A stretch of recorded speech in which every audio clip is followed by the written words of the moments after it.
listening to the Fantasy Alarm MLB DFS podcast with hosts John Impemba and James Grande. What's going on, FA Nation? John Impemba here with James Grande. This is the Quick Pitch MLB DFS podcast recording for Tuesday's 13-game slate. James, lucky enough to have yet another slate stacked with pitching. Always a positive, especially for 13 games. We know there's going to be plenty of value, as we found out on Monday's 10-gamer. So lineup and roster construction here is going to be, I think, pretty interesting. Yeah, it's especially interesting when we probably have the two Cy Young Award leading candidates in the AL matching up against one another, too. Verlander versus Cease, that should be a banger. And as we know, like, you play them both on a 13-game slate, you're basically punting at least one win. So it's definitely going to be interesting to see how lineup construction unfolds, especially with Brandon Woodruff in a tough matchup against the Dodgers, Nestor Cortez in a matchup against the Rays, and the Rays are striking out a whole bunch against lefties. It's going to be a fun slate. Let's see. We were fortunate enough for no cores looking through the slate. They're in St. Louis. That is wonderful news. So 13-game slate without cores, Sean. Right. What is better? What is better than that? I 100% agree with you. I can only think of one thing being better than that. That would be Julio Urias getting 6 strikeouts tonight. That might be better. That's what we're here on Monday evening. So let's just get into it. Like I said, we got a lot of games. Weather-wise, I think we're going to be largely in the clear, but we'll be on the lookout for that as we get through Tuesday. So check out the Weather Center for sure. Top price pitching options here. We got Justin Verlander in Chicago against the White Sox at 10-6. Dylan Cease on the opposite side of that matchup, 10-4, looking to continue his historic run of starts with one or fewer earned runs allowed. You have Brandon Woodruff at 10-1 at home against the Dodgers. Nestor Cortez is at home against Tampa Bay at 9-9. Merrill Kelly all the way up to $9,600. Robbie Reyes at 95 against the Angels. Alex Manoah at 92 against Baltimore. And I'll let you pronounce this guy's name because I butchered it last time. He's the Dodgers starter. It's $9,000. Ryan, what is his last name here, James? Pepio.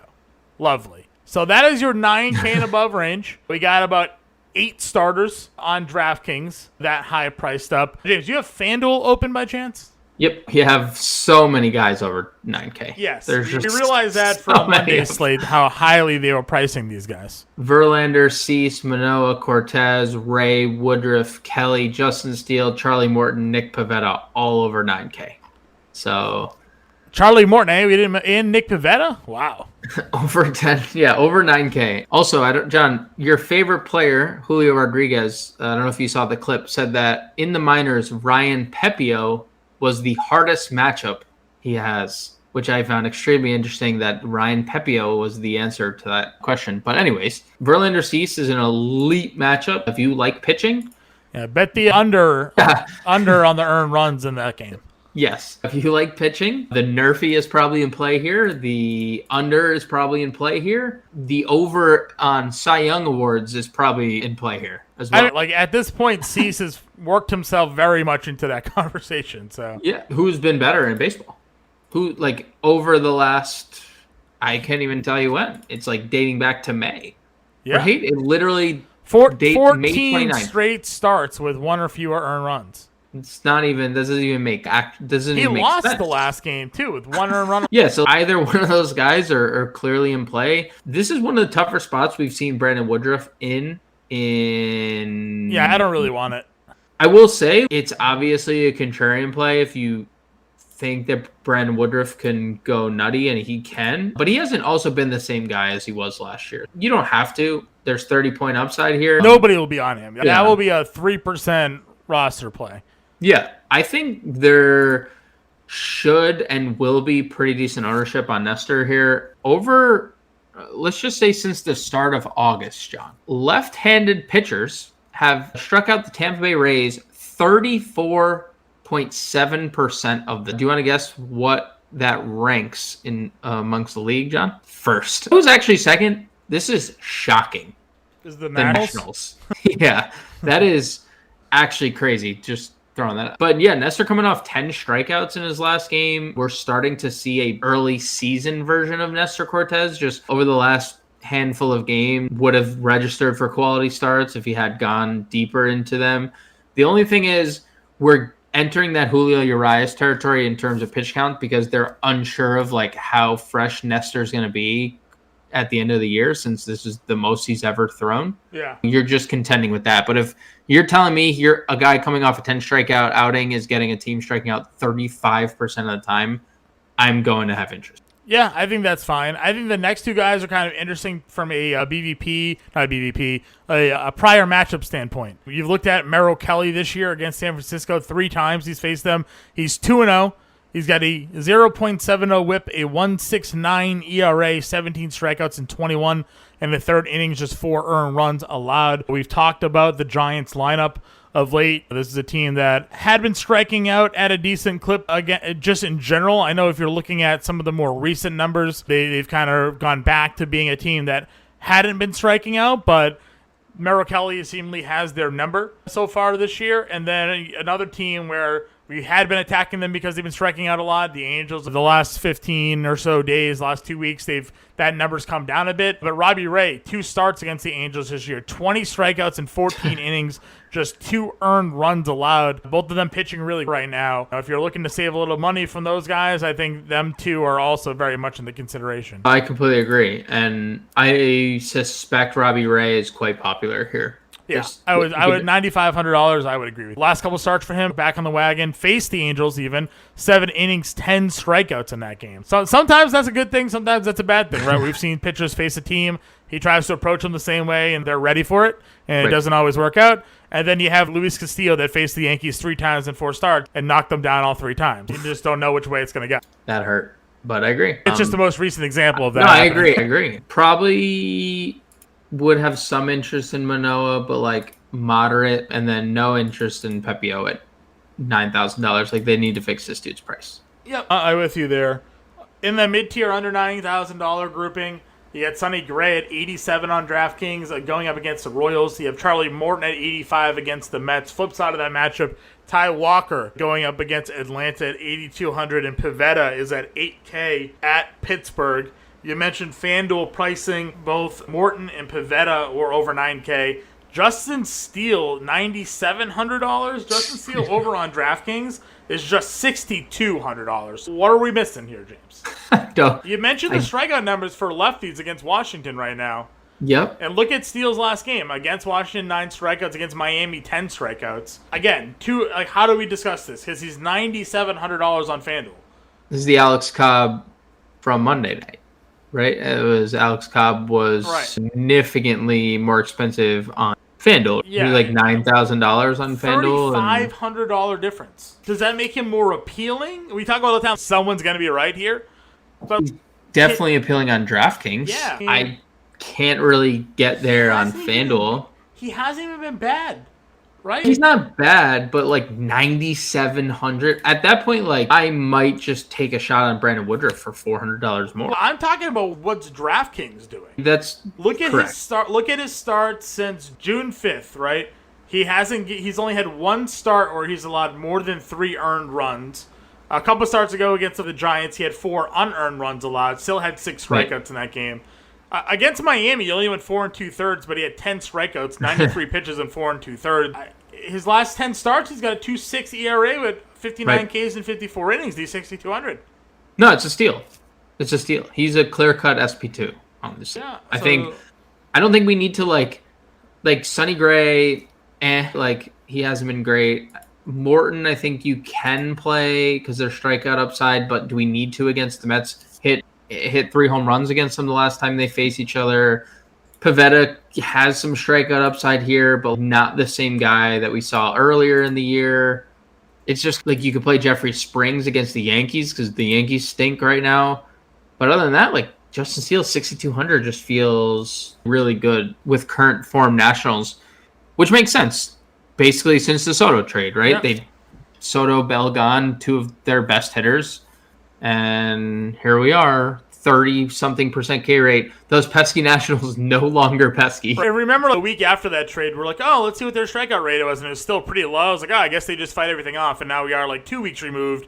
And they're striking out every time they're at the bat. Yeah, Steele, I think you kind of have to lock in here on DraftKings as your SP2. And would you play him in cash? Would you play him in cash at that price? I You think there's- probably. I guess you think he pitches deep into into- up for some bats. Yeah. But I guess the question is, there's probably two ways to go about it. You play Steele, and then you Play either It's either one of the two in that game. right? Yeah. And then the other option is you go Robbie Ray, and you pay up for Verlander and Cease, and that's probably where you go. Which was a very popular approach on Monday. Different slate, obviously, but like we saw there was plenty of value on Monday in position player land, and there will be again here. Yeah, I agree. I think you can play Stealing Cash just based on recent form and based on the net strikeout rate. Yep, I'm with you there. Anybody else? Plesac against the Tigers. To talk about strikeout rate since August 1st, Detroit 33.9% K rate against right-handed pitching. Plesac just faced them last week. 6 1/3, 1 earned, 7 strikeouts. He had been pitching horribly before that, but nothing like facing the Tigers to get you going. 3 starts this year, 2.81 ERA, 13.5 fantasy points per game. I like Plesac 7,200. Probably would get to Steal in most lineups, but as a pivot away, I would consider some Zach Plesac. Okay, there's not really any value for FanDuel.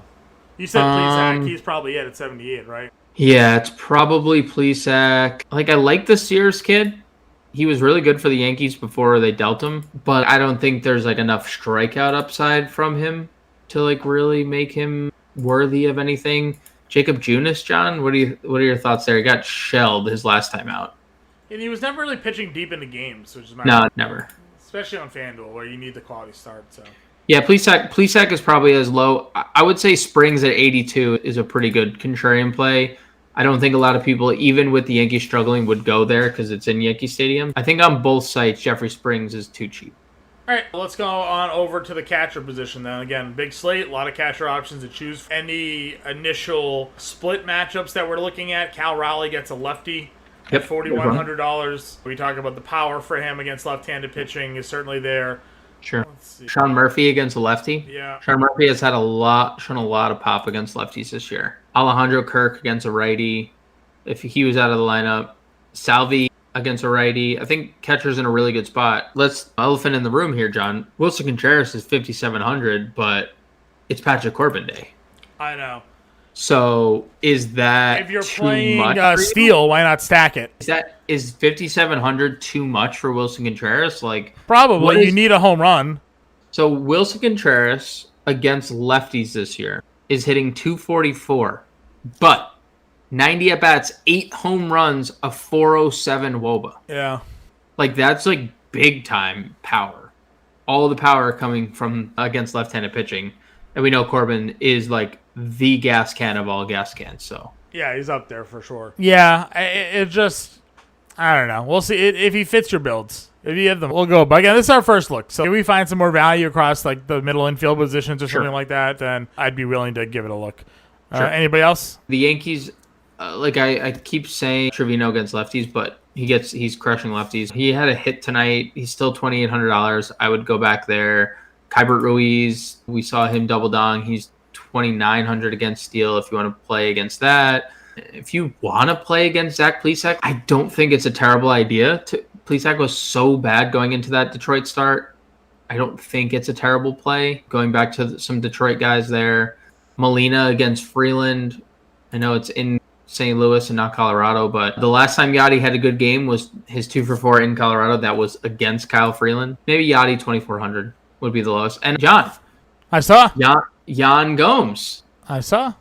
$2,200 gets Corbin. That feels really good. We talk about it all the time. Lefties with Yanni is a play. So I'm in on that. As again, talking about some value, you can go either way with it if you really want. Right. We did look at the splits last time. The numbers had been down for him, but the power was there for him against lefties. Yep. Batting average way down, but the power numbers had been there still.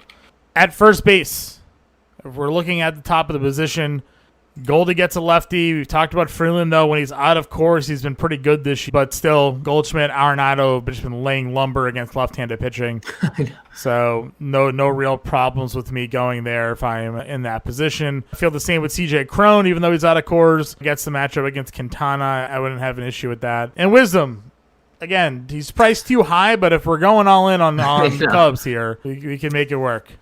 I don't want to pay 50. Can we let's look? Patrick Wisdom on FanDuel is $2,900. Let's just play him over there. Don't play him at 53. I agree. And mid-tier guys, what do you like? Oh, Matt Olson against Ty Walker is fine. I think Ty France is decent play, even though Ty France is in like a terrible slump. I don't like anyone. I think just, I guess, value options, but I don't even necessarily see much I like there either. I would play Elihuris Montero in the value tier, $3,000. Yeah, Vinny Paz is 2,100 again. And Vinny Paz, 2,100. Homer tonight, get the lefty-righty matchup. Like, let's continue to roll it. The home run tonight now, as we mentioned, is now 5 home runs in 8 games. Yep. So, and King Albert, who's coming off a 2 home run game. Sure, that works for me.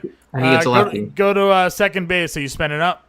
This is better than it was Monday, I guess. Like Brendan Rodgers gets a lefty, but there's no reason he should be $5,500. I agree. I'm not spending up. I'm spending Andres Jimenez. I would spend up on. Homered in both games of the doubleheader. He's been stealing bases like crazy. Now has 14 home runs and 15 stolen bases on the. So just being a dual threat, I love that. Nolan Gorman would be good if you can stomach the price. Yeah, just the lefty spot isn't my favorite, but you might be right because I don't know where else to go. Simeon at 41 is probably the next best. He was $2,400 on FanDuel. He's $2,400 again. Yeah. That's just stupid. 41 is a little too cheap. I know he hasn't been great, but 16 home runs and 18 stolen bases after his home run on that's stupid. Yep. I think I would take a shot at Simeon again. I think he'll probably be pretty popular at that price tag. David Fletcher against the lefty. I know we talked about Ray, but he's still hitting. So even homered in the game against Seattle. Was that the Rays start? Let's see. When did Ray start against them? He started on the 5th. Let's see. Was that Fletcher game here? Let's see. Nope, he didn't play on the 5th. He homered on the 6th, so didn't go against Ray that game. Something to look at. Anybody else? Vaughn Grisham again, 2K. No reason he should be min salary. Sure. That is probably it. I'm trying to see if there's like any other min salary plays. No, I think that's it. Okay. Third base position. We talk about all the time. Loaded. Oh, it's so loaded today. Ramirez against Hill. Arenado against Freeland. Devers gets Keller. Riley gets Walker. That's your top 4. I have no preference. They're all so good. Yeah. Devers is playing the worst of the group at the moment. Devers is playing the worst, but Keller has been bad against lefty bats. I might be in the middle of a monsoon, so there's a potential I drop here. Just for the record. You're sounding good right now, so we'll figure it out if it happens. Arenado is probably the most popular of the bunch, just considering his stretch currently and the revenge narrative, and he was so good against Colorado just the other series, just last week. That was probably the play. You'll probably get Austin Riley at ownership that he shouldn't be at. It's probably 5%, right? I feel like nobody really plays Austin Riley, so you could play him. It's probably, for me, Arenado, Riley, Ramirez, Devers, but again, I'm not ranking them I wouldn't play Devers. I would literally play all 4 of them. Yep. If we go to the mid-tier group, you mentioned Max Muncy. I know it's Woodruff, but we've talked about him being a bit up and down. He's 47. Suarez not hitting right now, but we know historically against lefties has been better. He gets Suarez at 4,600. Chapman, the forgotten Blue Jay, at 45. Certainly a guy that we think we can throw into consideration there. After that, though, you go with the GOAT, Isaac Paredes here against the lefty. The GOAT for literally a 2-week span. Against the Yankees, too. Yeah, you can. I don't hate it. You know who you can play? Luis Rengifo, who homered again tonight, John. Took Luis Castillo deep. If you want to play him, that's a Pete Cole special right there. Pete Cole loves that kid. I don't know why, but you can play him. Can play him. I'm trying to see if there's any other value. I don't see much.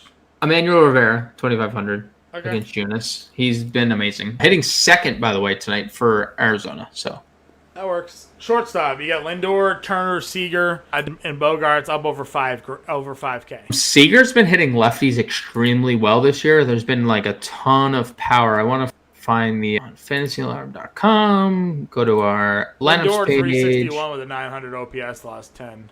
Pretty good. But he's expensive. 5,900 is Boku dollars. Seager has 10 home runs against lefties this year. It's a good number. So I would play him in Texas. We've talked about Texas as hitters park. And then definitely not going to play Trey Turner.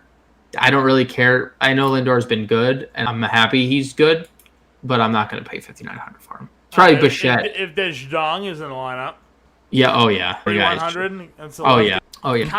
I'm kind of interested in O'Neal Cruz against Pivetta. I know O'Neal Cruz has been very bad lately, but the power appeal and the way Pivetta has pitched, I got some interest there. And it's lefties that Pivetta struggles with, I think. Yeah, lefties, 800 OPS, 346 WOBA. Yeah. So I'm with you. Jorge Mateo keeps hitting. Yep. Jorge Mateo for life. For life. Anybody else for you? You could play Fletcher, you mentioned, if you want to play him. Scrolling through. They probably don't. Do you think they play Abrams versus lefty, or do you think they just bat him down the order? Actually, they bat him down the order today. He hit, what, 7th? Yeah, hit 7th. Luis Garcia's hurt, though. IL. So they might just run Abrams out there permanently, right? Until Garcia's back. I don't hate it. Bonus for steal, then, potentially, also? Yeah, I don't hate it. Okay. Anybody else? No, onto the outfield. Outfield, the usual comments here. Build your stack. Pick your top outfielder. Judge is at 64. Ohtani, Betts, Jordan's in a tough spot. Betts is in a tough spot. Ohtani gets the lefty. Judge clearly in the better matchup of the top guys. He just feels, I don't know. It's just something about the Yankees right now. They just don't feel, it doesn't feel good playing them in any capacity. Okay. It doesn't. Like, I get it. Aaron Judge has still been great. Like, still has 46 home runs and 100 RBIs, and we're in August. That's just unheard of. But 6,400. What do you need? If he hits a solo, is it though? Like 6,400. I guess if your pitcher gets you 14 points at 6,400, like you're happy, right? Yeah, it's 2.5x at 64, assuming nobody's on base. Which at this point, like they let off Gleyber Torres tonight. Like there's gonna be nobody on base. True, he hit second. I'm not saying don't play Aaron Judge. 6,400 just get while they're slumping. It's just sure. Under 5K guys, Julio Rodriguez against Suarez at 55. Under 6K. Under 6K. I'm like, Julio Rodriguez is under 5K. That's under 6K. My bad. That's a record. Yeah, it's a great price. I think Suarez is coming off like 2 banger starts, but they were both against Oakland. Actually, 3 straight scoreless outings. Thoughts on that? That's interesting. 3 straight Winker home tonight, but that's a lefty spot for him. So. Yeah, I definitely like J-Rod there. Suarez has faced Seattle twice. He's only started one of those games. 15 strikeouts in 10 innings. 1 earned run allowed. He's kind of been good this year. Yeah. Just like recent form. He's on a really good run, yeah. He faced Seattle in back-to-back outings, 6-18, 6-26. Only started one of those games. But yeah, 15 strikeouts in 10 1/3. Holy cow, yeah. I'm not against it. Throw him in the pitcher pool then. Yeah, I'm not against that. He's just obviously up against a tough pitching matchup himself, going up against Ray. So, right. Other mid-tier guys then taking a peek. I don't love a lot of it, truthfully. I like Seiya at 45. Sure. In the Corbin matchup.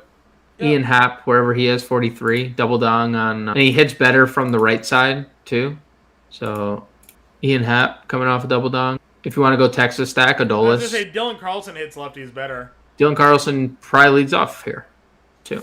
He's just been, like, not good. Is this a series where the Red Sox bats wake up? Every Red Sox hitter I've clicked on is hitting, like, 210 over the last 10 games. Devers, Martinez, Xander. Pittsburgh, right? Is Mitch Keller shutting down this lineup?